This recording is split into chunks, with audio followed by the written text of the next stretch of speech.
fashion, music, wellness. And don't forget sex. Mostly sex. If it's trending, they'll be talking about it. Trend Radio is right here. And right now, I'm Anthony Vincent. And I'm Elise. And we always have something great to say. Because it's us. So stay tuned. You'll be glad you did. Good morning, Elise. Good morning. Hey, Al. How you doing today? As Good always, morning. I'm doing great. Good morning, guys. All righty. Wow. This is our fourth Christmas show. I can't believe it. I can't believe it either. We are beginning our fifth year on the air. But you know, I can't believe our fourth Christmas show. And we are so blessed. That we started a tradition 4 years ago. 4 years ago for Christmas. With our friend Andy. Yes. And I'm so happy to say that he is here with us today. He is here with us today. Good morning, Andy. Good morning. Good morning. It makes me feel old to be called a tradition. But that's a good thing. Is it a good thing? It's a good thing. All right. Yeah. I can live with that. Do you know you've been with us since the beginning? You know, our start here and It has now. a biblical ring to it. Yeah, since the beginning. And you're going to again read beautifully written by you Yes. Christmas stories that just fill our hearts. And we feel so blessed to have you with us. We absolutely do. New York Times published author He's award-winning. and award-winning. Sorry for leaving that out. Fabulous stories. And I understand you brought our favorite story with you again Yes. for today. Well, talk about tradition. Yeah. It has to end with your favorite story. So I That certainly one have just makes me swell. Makes my heart swell, makes my eyes tear. I don't know why it's our favorite. We always cry. I know why. I know why it's our favorite. Because it reminds us, it brings us down, right down there to a sense of what's truly important.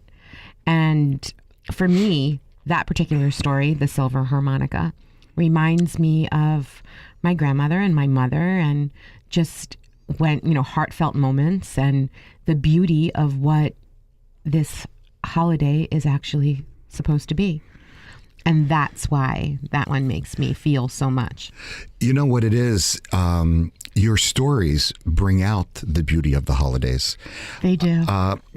And I think in today's world, we're so impressed by the dazzling lights. I mean, there's even TV shows about how many lights you have on your house, the gifts, the cars, the this, the that. And we sometimes lose the feeling of what Christmas really is. The actual importance of it, the actual meaning of it. People actually lose that all the time. Yeah. And that's what's so nice about this, because this is pure. And this is real. God and family. It's just real. And that's what's important. Well, stories for me are a way to capture things that have been important in my life. It's only when I write about them that I really begin to understand their importance or try to find ways to express things that I'm not quite sure how to express. But when they connect like they do with you, then I know that there is something about our shared experiences that resonate, and things that are too easily forgotten are brought back into the forefront. And so, I'm delighted that you resonate with these stories and we get to share them. I don't ever seem to run out of ideas. That's what's so beautiful. Stories. Before I forget, I just want to say a quick hello and happy everything, Merry Christmas and everything to your wife, Dot. I feel like we know her based on just listening to your stories and what she's brought to them over the years. And so I want to wish her a very Merry Christmas and a Happy New Year. She'll like that. Yeah, I just wanted to say, for us to say it on the air to her, because I know she'll be listening. And I just think she's awesome. And she's doing a great job with your look. You look great. You look great, yes. Yeah. Well, we're You coming look up. better than you did 4 years ago You when we first definitely did our do. show. Well, I had to change hairstylists. Well, you have a good one. You're killing me. No. You have a good stylist. The glasses Yes, are you great. do. Okay. The glasses are great. You look fabulous in this color, red, this wine red Very, very good color for you. You look great. Dot, you're doing a good job. She bought this for me for Christmas last year to wear to read stories. So I'm wearing it for the first time this Oh my gosh. this season. That's Well, my Christmas good story color. sweater. Good color. Really good. It's the perfect color. It complements your skin tone beautifully. And your glasses too. Yes, and your glasses are fabulous. But I think you overdid my welcome. I mean, the snow is a nice touch, but it really wasn't necessary. Well, I'm going to tell you something. It was totally from our hearts. And that's the truth. Okay. What do you have for us? I was going to say, the mic is yours. Yeah. Well, I'd like to start with a story called The High Note of Christmas. And Christmas is lodged in a number of different places in our lives. Family is predominant, but also for many of us in our churches, the celebration of Christmas and the traditions within the church are powerful. And this story touches on that aspect of Christmas. Christmas is good for the soul, my grandmother used to admonish. So let me confess that for some years, the holiday season has begun with irritation. Last year was no different. Mid-October, while hunting for halogen light bulbs in Walmart, the public address system began blurting a Muzak arrangement of Rudolph the Red-Nosed Reindeer. And it played it nonstop. It's probably still playing. Halloween masks and trick-or-treat candy were stacked all around me. Thanksgiving turkeys hadn't even appeared on the flyers next door at ShopRite. And yet, a Christmas tune was in the air.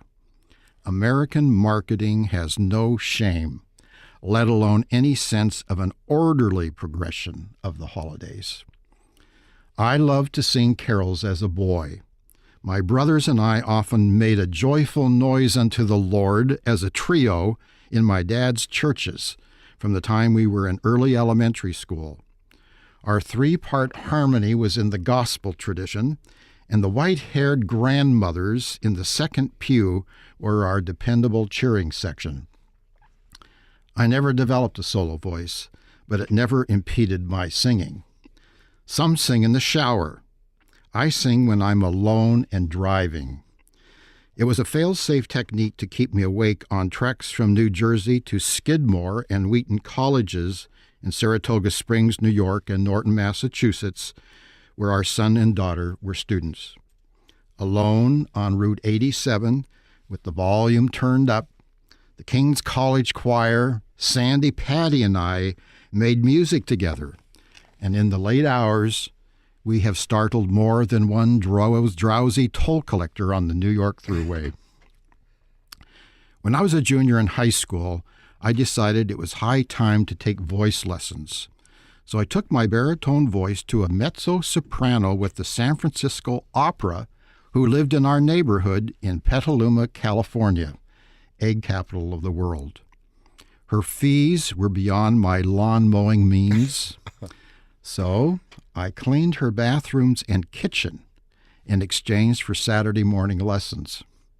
Word got out among my dad's parishioners that I'd become a voice student.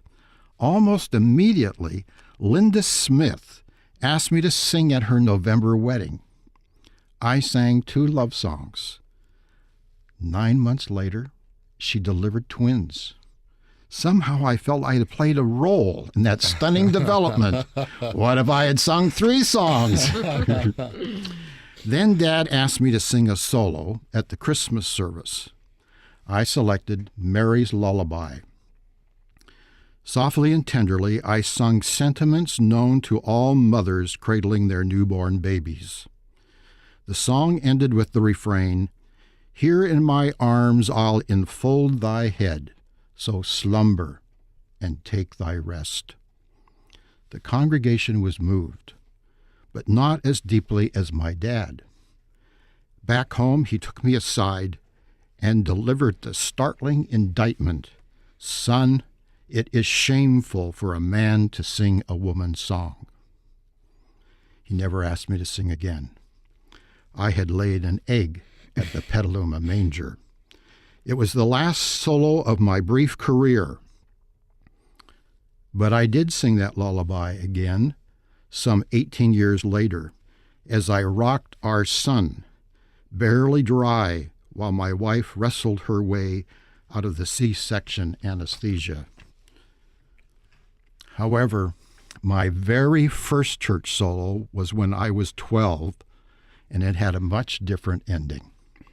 It too was at Christmas and in my dad's church. We lived in Boise, Idaho, and I was still a soprano. Mr. Rice, our pianist, was responsible for the annual Candlelight Christmas program music, and he asked me to sing a solo. I protested. I'd never sung a solo. Couldn't I enlist my brothers? No, he replied, I want you to sing "O Holy Night." It's a solo, not a trio. "O Holy Night." I knew it well. It required a voice that could hit some really high notes. I didn't think I could do that. But Mr. Rice was not to be denied, so we began to practice. The piece went just fine, but when we came to the final measures and the score soared to a G above middle C, I broke rank and retreated to the safety of G below middle C. Surely my limited range, now exposed, would release me from the assignment. But Mr. Rice didn't seem at all bothered by my predicament. Let's keep practicing, it was all that he would say. So for several weeks we rehearsed and rehearsed, and always the result was the same. I bailed out at the musical climax. On the day of the dress rehearsal, Mr. Rice took me aside and quietly suggested that when I sang that morning, I should just relax, focus on the words, and enjoy the music. Don't even bother to hit the high G today, he counseled. So I set aside my musical anxiety and entered the drama of the Holy Night. The stars were brightly shining. It was the night of the dear Savior's birth. Suddenly, strangely, wondrously, I slipped out of Idaho's gravitational grasp and flew upward. The notes became a starry map guiding my celestial ascent. Higher and higher I rose, surrounded by the angelic host. The brightest star was my destination, and to it I soared and circled effortlessly, and then it was back to terra firma. My buddies were stunned. I was stunned. I had sung "O Holy Night," even the highest note.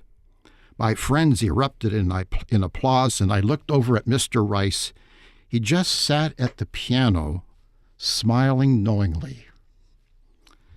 The gift Mr. Rice gave me that December has lasted a lifetime. Quiet confidence to do what at times seems out of range, out of league, out of the comfort zone. And that quiet confidence, often bestowed by a mentor, teacher, scout leader, coach, pastor, professor, Sunday school teacher, friend, hairstylist, parent, relative, or colleague, is the ever-renewing gift I wish for you and your family this blessed season. Shopping centers may harass their customers with ill-timed carols, but I will take my inspiration from "O Holy Night" as arranged by Mr. Rice. Beautiful. Yeah, you know, your stories give me chills. "Oh Holy Night" is one of my favorite songs, even as a child. Yes. Yeah. I had an album in Italian that was one of the songs that the singer sang it with an accent, and when I sing it to myself, I in my head I hear the accent, but you know, when you tell your stories, my mind drifted off to there, which is amazing when you tell your stories, and I think you agree. Help me I out felt here. like I was there.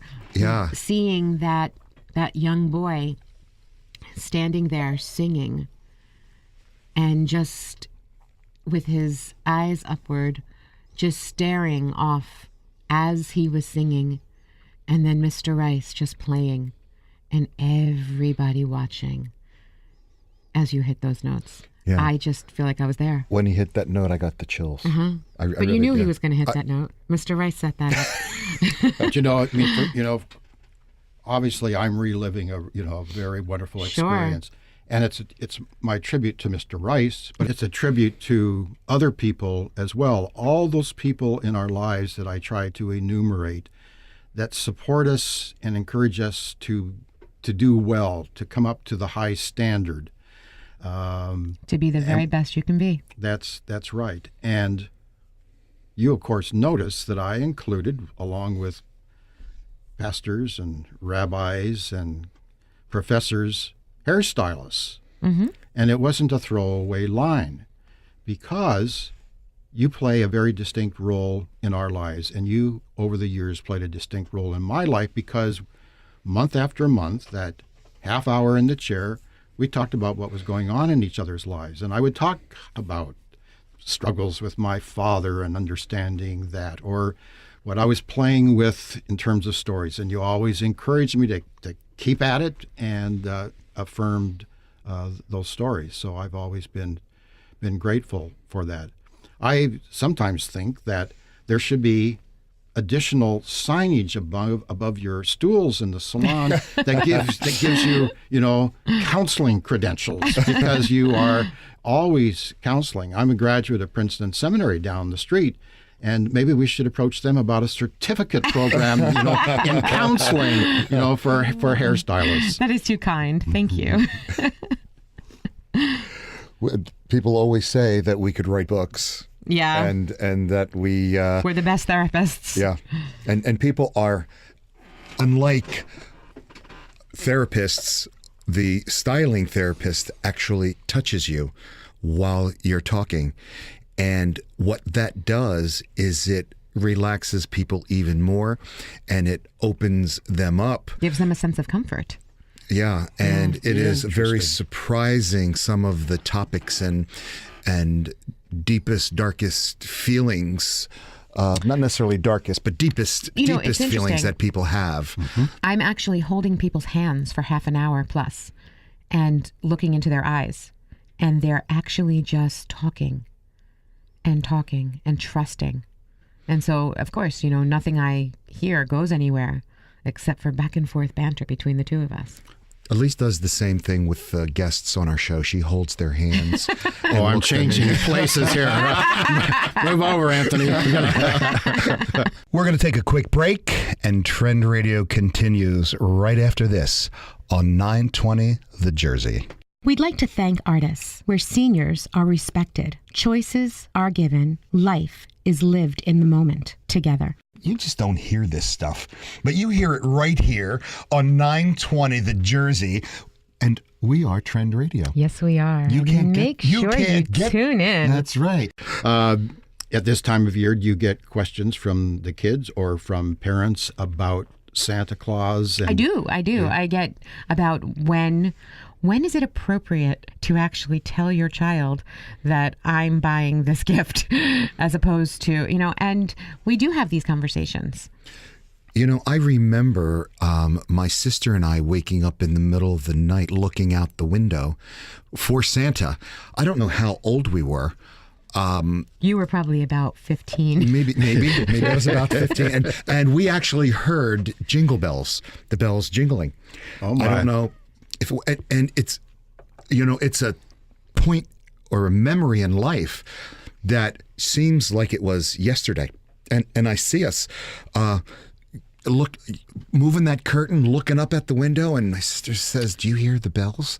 And I says, "Yeah, I do." And the interesting part about that, whether there were bells or not, you heard something. You heard bells. And you heard something that was important to you, and that memory stayed with you because that was a feeling that you had.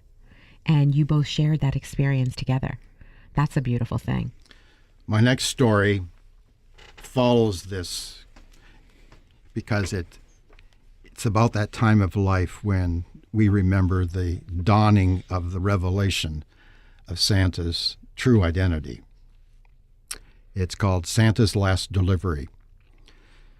The night before Christmas delivers delicious anguish to the younger set. All is ready for the final event. The lines for the Sunday school pageant have been memorized and delivered to adoring congregations. Presents for family and best friends have been selected, wrapped, mailed, or personally delivered. The ritual of the tree is complete. The ornaments, released from year-long hibernation in attic trunks, dangle memories from the branches. Only the floor beneath the fir is bare, and that circular desert is scheduled to become a dazzling bazaar of bounty at virtually any moment, provided the flamboyant flyer from the north finds the house and its young inhabitants sleeping warm in dreamland. When I was about 7, I was given an unexpected berth from which to observe this annual drama. My family was visiting relatives in Canada for Christmas, and there weren't enough beds to go around at 3209, my grandparents' home in Calgary, so I was assigned the sofa in the living room. I did not resist or resent being told it was time to go to bed, for on the Chesterfield I could drift luxuriously off to sleep each night in the glow of the Christmas tree and the comforting sounds floating from behind the closed door to the kitchen, the chatter of china cups and saucers, and the soft laughter of the adults I loved. On the night of miracles, my mind was tortured by one question. Had Santa understood that the gift I truly craved was a doctor's kit? It wasn't a selfish wish, actually, closer to a prayer, really, for I wanted to become a missionary doctor and cure all manner of diseases in exotic lands far away. I therefore needed to practice medicine, but lacked the proper equipment. As I drifted in and out of sleep, I suddenly sensed movement in the room. Forcing myself to peek from under the blanket, I beheld a shadow advancing cautiously towards the tree, a pregnant stack of gifts against its chest. Fearful that my awakened state might be discovered, I tried not to blink, lest even that flutter betray me, but I could not avert my eyes. Santa had arrived. He knelt and carefully arranged the packages around the tree. Then he stood up. As he rose, the nova lights illuminated his face. Instantly, I knew I was witnessing a crime. An impostor was doing the work of Santa, and I knew the identity of the criminal. It was my Aunt Helen. My first reaction was disappointment. It wasn't that I hadn't wondered about the reality of Santa before. Like most kids of my age, I had entered into that awkward space where I largely knew the facts, but preferred to live within the myth, as much to shield my parents from the loss of my innocence as to prolong the fleeting gains of a generous tradition. But I still wish my aunt had been more careful. I fell into a restless sleep, wondering about the status of the doctor's bag. What was to become of the request that I had entrusted to him at the J.C. Penney store back in the States? The next morning, as soon as my brothers and I could persuade the adults that Santa would be insulted at their bed-bound disinterest in his midnight labors, the bath-robed family converged in the living room. The gifts were distributed at last. As we opened them, I began to despair, for no medical paraphernalia was materializing. The nuggets were wonderful, but the crown jewel was missing. Then Helen spelled my grandfather in handing out the packages. When she came to me, she gave a knowing wink and handed me a parcel. The tag stated, "To Andrew from Santa." My newly discerning eyes lingered on the familiar, elegant handwriting and confirmed the fact. It was from Santa, the Santa whose work I had personally witnessed in that tree-lit room just hours before. And the package contained the finest toy stethoscope, blood pressure cup, thermometer, hypodermic needle, pharmaceuticals, and house call bag imaginable. After all, Helen was a nurse. That Christmas remained my favorite, long after my medical reign of terror over my younger cousins had ended and the instruments of torture worn out. It endures as a special memory of my aunt, who on that day and in the years to come proved a worthy successor to Santa. Wow. That is awesome. Wow. That was great. You know, when you tell stories, I get these flashbacks. I could see myself there, though. Can't you see that? Yeah. My cousin Eddie, Aunt Grace's son. You remember Aunt Grace Yes. with the corset? The corset. Oh, there's a story. Our very first show, we talked about Aunt Grace in the corset. Well, her son married and had children, and he purchased one of the best Santa outfits I had ever seen, and he would put his children's toys in a bag. He would carry them.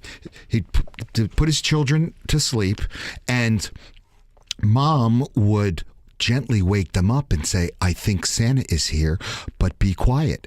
And so we were all hiding, watching Santa walking around the living room, putting the presents under the tree. I was adult. I knew it was him. And he looked so real. Again, with just the glow of the Christmas lights and, the darkness. And his children believed that was Santa for many, many years. And I always wish I had children so I could do the same thing. Boy, what a memory. Yeah. I mean, even as an adult, you were transfixed by... Yes. It was just a beautiful sight. It was like watching a movie. Taking a quick break, Trend Radio continues after this on 920 The Jersey. We'd like to thank the team at Artis, a family of open-minded, compassionate, and dedicated individuals who have experienced dementia in their own families. Together, they've created a nurturing environment tailored to each resident's unique needs. We are Anthony, Vincent, and Elise. Together, Trend Radio on 920 The Jersey. Mm-hmm. Where we live now in North Carolina, people start putting up their decorations in the neighborhood the weekend of Thanksgiving. Some even before that. It's just astonishing. But then the question becomes, when do you take it down? And my next story deals with, when is it time to take down? I have a little thing for that after. Okay. This is called Putting Away Christmas. Most of the people I know hate to see Christmas come to an end. After all, who gets enough time under the mistletoe? Who tires of hearing English choirs singing the holly and the ivy? We love to carol December's antiquities. But this tradition-laden time of year is not exempt from a sad but basic fact. Everything under the sun has its season and no more. So despite our sentimental bent, Christmas, too, must be dismantled. The stockings cannot lace the fireplace forever, nor the overdressed tree preside over the living room much past the fall of the crystal ball in Times Square or the arrival of the Three Kings 6 days later. I've always been blessed with neighbors who observe good timing when it comes to putting up and taking down their holiday lights. Barney in Littleton, Colorado, was exemplary. He and our family lived next door to each other in a cul-de-sac that bumped against a swath of wildness containing a creek, pond, beaver, fox, raccoons, and kids creeping under the willows, stalking serious prey. Our backyard shared a small hill that our kids called the mountain. On the day after Thanksgiving, just like clockwork, you could hear the clatter of a ladder being moved around the yard. Christmas was under construction next door. Barney first trussed a cranapple tree in his front yard with multicolored Nova lights.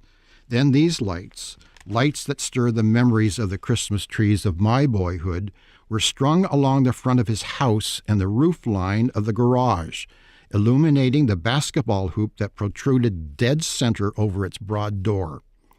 Their old-fashioned glow of blues, greens, reds, and oranges contrasted the modernistic, monochromatic mini lights that outlined our shrubs and those of most of the neighbors.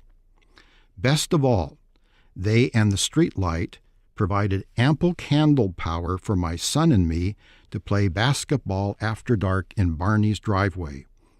Drew and I can testify to the sturdiness of Nova Lights and Barney's installation, for they withstood more than one direct hit when our ball missed the backboard altogether and crashed into the gutter. Most families agree that the decorations must eventually come down. They don't, however, always agree as to just when this should happen. My family is still working toward a consensus. On New Year's Day, during the Rose Parade, my wife is restless, eager to peck it all up. I resist. Having lived for 20 years in Denver, where the tradition was to keep the outside holiday lights blazing until the end of the National Western Stock Show, deep into the third week of January, I want to postpone striking the set as long as possible. After all, once the glistening ornaments are packed away in the trunks, winter, which has been kept at bay with the Festival of Lights, turns stern, and the responsibility for goodwill to all becomes weighty without the assistance of candles and choirs of angels. I want to postpone as long as possible the bleak midwinter, when earth and heart stand hard as iron, water like a stone. During my Colorado days, I stumbled upon a way to freeze-frame all holiday gaiety. Simply leave home while the poinsettias are still radiant. Walk away before pine needles litter the living room rug. Head to the airport before empty boxes rise from the basement and confiscate every ball and bauble and imprison every toy soldier. If you time it right, you avoid seeing your home look barren and forlorn. Believe it or not, I actually did that once. I was granted a year-long sabbatical from Regis University in Denver to study at Drexel University in Philadelphia. So I headed east and lived with old friends in Jersey. When the Christmas break arrived, I rushed home for the festivities, but then flew right back to class after New Year's. As I unpacked my suitcase in Jersey, scenes of our festooned house still dancing in my head, the phone rang. It was Dot, my wife. "Andy," she said. Something was wrong. I knew it instantly, for a panic coursed through those two terse syllables. "Andy, there's a snake in the house, in the family room, by the Christmas tree. Do something." Now, what could I do? My doctoral studies did not include mastery of speed of light travel. If ever I coveted Superman's power of flight or Paul Bunyan's transcontinental stride, it was then. I felt so helpless. Then it came to me. "Get Barney," I urged. And she did. She rushed next door, rang the bell, and miracle of miracles, Barney was home. She poured out her flight. He agreed to help, though not with enthusiasm. Disappeared for a moment and reappeared with coat, hat, and a thick pair of rubber gardening gloves, and hurried across the lawn with Dot to confront the disturber of the peace. The serpent had not moved. Barney cautiously surveyed his options, crept close, hands as unsteady as jello. Suddenly, with a pre-suburban yell, he lunged forward and grabbed the lime-green intruder just below its neck. So ferocious was his "it's you or me" grip that the wriggling body split and green unseemliness splashed his glasses. Dot opened the patio door, and Barney rushed through and flung the writhing coils up the mountain, holiday morsels for the fox. After a tortured wait, my phone rang again. It was Dot, still breathless, with news of Barney's heroics and the snake's likely itinerary. The drama had begun when she decided it was high time to put away her porcelain Dickens Village buildings, one of our holiday delights, and had retrieved their boxes from the crawl space in the basement, where she had temporarily stored them in a large black plastic garbage bag. As she emptied the styrofoam containers onto the family room carpet, out slithered the uninvited guest. It had probably been nesting in the barren undercroft, but found better lodging in the crevices of the Department 56 boxes that, when moved upstairs, unceremoniously disturbed its sleep. So Dot resumed her packing. The Ebenezer Scrooge house and the T. Wells Fruit and Spice Shop were reunited with their custom-fit cases. The tree and mistletoe came down, as did the wreath on the front door. Christmas was finally contained, but not goodwill. It continued to reside next door. Oh, great story. That is a very good story. I actually had a neighbor who used to leave their beautiful, beautiful Christmas decorations up until about March. And we would start to freak out after a while. Yeah, it does get old. I mean, January is one thing, but then we go into February and you're like, but by March, you're like, oh my God, like get rid of it. Like it's done. You're like, oh my God. It was a lot. Yeah. In the town next to us, where I live, they have a law or an ordinance. It shouldn't be a law, an ordinance that says you can start decorating, but your lights cannot be lit until after Thanksgiving Day. Really? Oh, really? It's an ordinance, and if you flip your lights on Thanksgiving Day, you get a ticket. I think it's a $25 or $30 fine. Really? Yes. And so some of my friends who really like overdoing their Christmas decorations, they wait till midnight. And at midnight, 1 minute after, boom, all the lights go on. And then the ordinance allows you to keep your lights lit until January 15th. Oh. And then no more lights. Yeah. How about that? How about that is right. One of the neighbors' lit house was on NBC's or ABC's. Nicoteratus. Yes, Battle Yes. of the Christmas Lights. They were always the best. We used to always go there every year. We still go, and it's not the same. I think now, every area has some places where everybody says you've just got to You go. just got gotta go there. What, Yeah, what no, this is. this house, this was unbelievable. Friends of ours used to actually go and help them. We were all friends with the family, and our friends would help them. And it was every single ounce of space, the property. It didn't matter wherever it was. There was a light, there was something, there was Rudolph, there was Santa, there was a sleigh, it was Christmas everywhere. It was beautiful. Over 1 million lights, I believe. Amazing. It was the entire property. Yeah. Well, I like being in the car driving around and getting into arguments with people about what is tasteful and what is not. It's amazing. I mean, aesthetics Yeah, that's has funny. broad categories, doesn't it? Yes, it does. That is true. It's amazing the traditions that our parents had when we were children. They seem to be instilled in us, and I find myself doing the same things that my parents did with my sister and I as a children. For instance, we would drive around looking Yes. for Oh, Christmas. yes. Yep. We do that. you do that we too? still do it. I did it as a kid.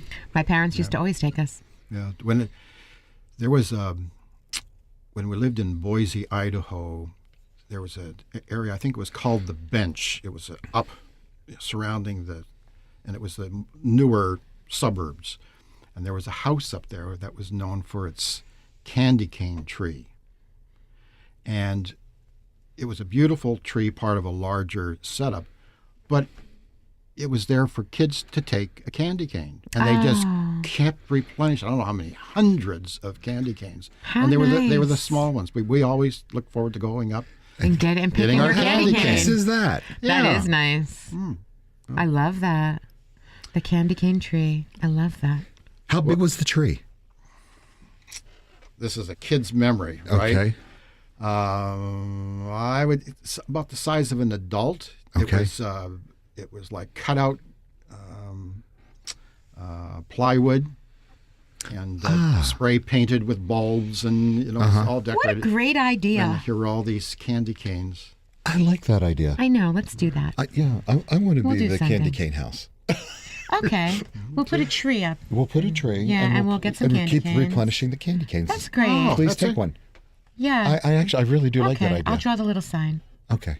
Fantastic. We're going to take a quick break, and Trend Radio continues right after this on 920 The Jersey. We'd like to thank Artis, a beautiful acronym. A, for the ability to have a voice. R, respecting and maintaining relationships. T, treasuring each person's uniqueness. I, for integrity. And S, for success and recognition. The Artis way. You just don't hear this stuff, but you hear it right here on 920 The Jersey, and we are Trend Radio. Yes, we are. You can't Make get, you sure can't you get, tune in. That's right. Perfect. Well, now, have you bought your Christmas gifts? Are you still shopping, or is it all done? Oh, it's been done since Halloween. You're serious, Anthony? Yeah. Elise, is he serious? I guess he must be. Good Lord. yeah. Really? Well, what happens is I buy all year. When I hear someone saying, "Geez, I get this Starbucks coffee every morning, blah blah blah blah blah blah blah," and I missed it this morning. Now I make a little mental note. Oh, a gift card for Starbucks coffee for so and so, or. At least you're being quiet on this question. I don't really actually do many gifts. Yeah. For a few people I do. Few special. But I'll usually tend to give a gift card or money or something like that. But No thought in gift cards or money. what I've It's a actually started specific doing gift card. with my children and my family members, not necessarily giving an actual material gift, but we've been doing things and going places and creating memories. I like that. I like that. I like that idea, I've too. been, for the past few years, I've come up with that. I think that we all have so much stuff. Yeah. We've actually recently started giving away all of our stuff and trying to be a little bit more minimalistic, but giving time and giving, ideas so that we can create memories and do things for people. And my daughter and I have been volunteering and, trying to help people and just things like that. So we don't actually do a lot of gifts per se, but we give gifts in other ways. I mean, it's when you, by and large, I think, don't you, with those special people, when you found just the right Oh, thing. yes. You've got Yes. Yes, you do. that resonance. And Yes. the story that you always want me to end on shows that dimension, the silver harmonica. Truly my favorite. Christmas gifts are typically opened in two contrasting kinds of light: the candle darkness of Christmas Eve or the first light of Christmas morning. I grew up in a family that favored the evening option, but I gladly switched when I married a woman from the brighter side. As Christmas approached, my wife's relatives would talk about the follies of nebbing for the edification of the younger set. Nebbing being a regional Pennsylvania word for sneaking around the house when grown-ups aren't around, checking drawers, cupboards, and crawl spaces for hidden gifts. While I have never been prone to nebbing, I must admit that one year I opened a package well in advance of the 25th. I didn't spy it in the nether regions of our clothes closet. It found me. My brother Paul surprised me with an early gift, a brown leather jacket. I asked him if he would still gift wrap the coat and place it under the tree for rediscovery, for I didn't want to miss a signature brotherly touch. Each year, his gifts looked like they were stolen from a Saks Fifth Avenue window display. If you walked into our living room and surveyed the gifts under the tree, you would have no difficulty spotting the ones that he had placed there. They would be the most elegant packages the ones most likely to have been left by the Magi themselves. My brother may be the most persnickety person I know when it comes to holiday wrap, but he is even better known for the exacting way he chooses the actual gifts. He would never buy a generic present for anyone. It must be something that declares that he knows who the person is. His gifts are often unusual and have required hours of planning, searching, and worrying. Subsequently, you never find yourself much later discreetly contributing his offerings to the local thrift shop, church bazaar, or elephant gift exchange. Perhaps his most publicized gift was not a family gift, but one he created in the early 70s for the citizens of Northern California. He had learned that plastic decorations would deck the toll plaza on the Golden Gate Bridge for the holidays, a cost-saving decision. The thought of artificial greens marring the iconic structure was intolerable to him. But instead of merely grousing about it, he set out to remedy it. He contacted the Golden Gate Bridge Highway and Transportation District and persuaded the Scrooge Party bureaucrats to bless a counter-proposal to properly adorn the entrance to the bridge on the San Francisco side at his expense. The San Francisco Examiner soon saluted him for the handcrafted, regionally appropriate wreaths that now greeted cars heading north over the Golden Span. Redwood boughs studded with bows as vibrant as his own red hair. Many years later, Paul and my parents came to Colorado to spend the holidays with my family, and the master of gift-giving was uncertain about what to buy for Mom, for she had suffered several strokes, was deep into Alzheimer's, and often didn't know us. She seemed content to sit in a cardigan sweater by the fireplace and watch the pageantry of the season unfold around her, the decorating, wrapping, cooking, baking, unaware that the pastries of her hand that had defined the flavors of Christmas for our family over 5 decades were now being prepared by the next generation. The mom with whom we sat in the second pew of church and learned to read music by following her gossamer voice up and down the staff in the hymnal no longer sang and rarely spoke. So Paul was anxious as we opened gifts around the tree in the shy light of Christmas morning. When it came his turn to distribute his gifts, he handed Mom a stylish package that suggested jewelry. With tedious care, her fingers worked off the ribbon and wrap, opened the box, and lifted out a silver harmonica.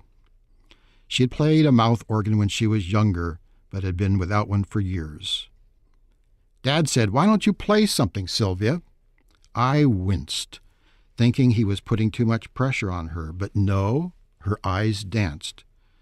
Cautiously, she raised the slender harp to her lips, blew a few tentative chords, then slowly, flawlessly played Jesus Loves Me.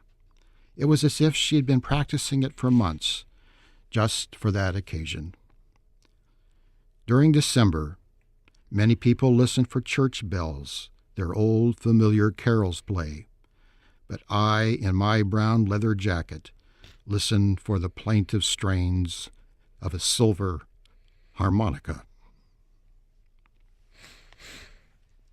That always makes us cry. Yeah, it's a poignant memory for me, and it was my last Christmas with my mom. It's amazing how I can just see her sitting there playing. Yeah, it was such a surprise. You know, I think when we first heard this story, you know, Elise and I believe that every single thing, experience that we have happens for a reason. And, you know, this story, you know, about your mom and her battle with Alzheimer's, we started working with a community, an Alzheimer community. A memory care community, and they call themselves artists. And that is where we are putting some of our focus now. And I only wish that my grandmother and mother were actually alive to benefit from what this place could do for them, because it's just such an amazing community. It really is. They've got it going on. And what we've learned from working with an Alzheimer community is that harmonica that your brother, gave your mom, she played in her younger days, and Alzheimer makes your brain go in the past. So when she got that harmonica, she was back in time when she was a young girl. She was right there. She was right there, and that's why she was able to play that harmonica Because so that's where her brain went. melodiously. That's where her brain went. And we've been learning more and more, about this, and of course, when we first heard this story, we had no knowledge of Artis, and this particular story, I think I speak for both of us, has become our favorite story, and it moves us every time. I love that story. Moves us every time. I love that story. So thank you for Yeah. for the tradition. My honor. My honor. Yeah. Wow. This was really just beautiful. Yeah, thank you. Thank you for taking the time to Always. And for flying in. It's become part of my Christmas tradition. Yes. I love it. I love that we can be yours as you're ours. Absolutely. That's yes. a wonderful thing. Yeah. So sometime, our experiences around these microphones with Al are undoubtedly going to find their way into a story. So you never know how. Yeah. I never know how it's going to what's That's going to come true. together. And the story that you'll get in the mail in a week or so builds on an experience last year in North Carolina. Oh, that's awesome. And then other stories, that I've had, they go back to Sure. my childhood or our kids' childhood, Well, the interesting thing is Artis is not yet open. They are opening actually sometime next month. They've been in the works. So they're doing that. So next year, after we tell stories and we listen and we cry, next year we're going to take a visit and see them and show you. And hopefully you'd be able to read the silver harmonica for them. Oh, my goodness. Wouldn't that be wonderful? I guess so. Is it going to be a residential community? It is. It is a residential community. residential. Yes, they have one currently open about half an hour from us in Evesham, and their place is up and beautiful, and it's spectacular, really. But their residents are now starting, this coming actually in about a couple of weeks. Couple of weeks, yeah. Yeah, If everything goes well. for 2018. Yeah, so we're pretty excited about that, and we'd love to be a part of it. Yes. Yeah. And we're very proud, to be working with them, and Elise and I are giving our time to the residents of the community to make them feel beautiful again. We're going to be going there, doing their hair and nails, and or whatever else they need. So we're looking forward to that. God has given us, Elise and I, a very particular set of skills. They blessed us with these skills, and we're really looking forward to Making a memory. yeah. And that memory is for us also. Well, Absolutely. yeah. Absolutely. It's important to be able to go through life and know that you feel good about what you're doing, and feel good in doing good. Yeah. That's an important thing for me, for you. I know it's for you too. Yeah. We don't like to talk about ourselves, but You do.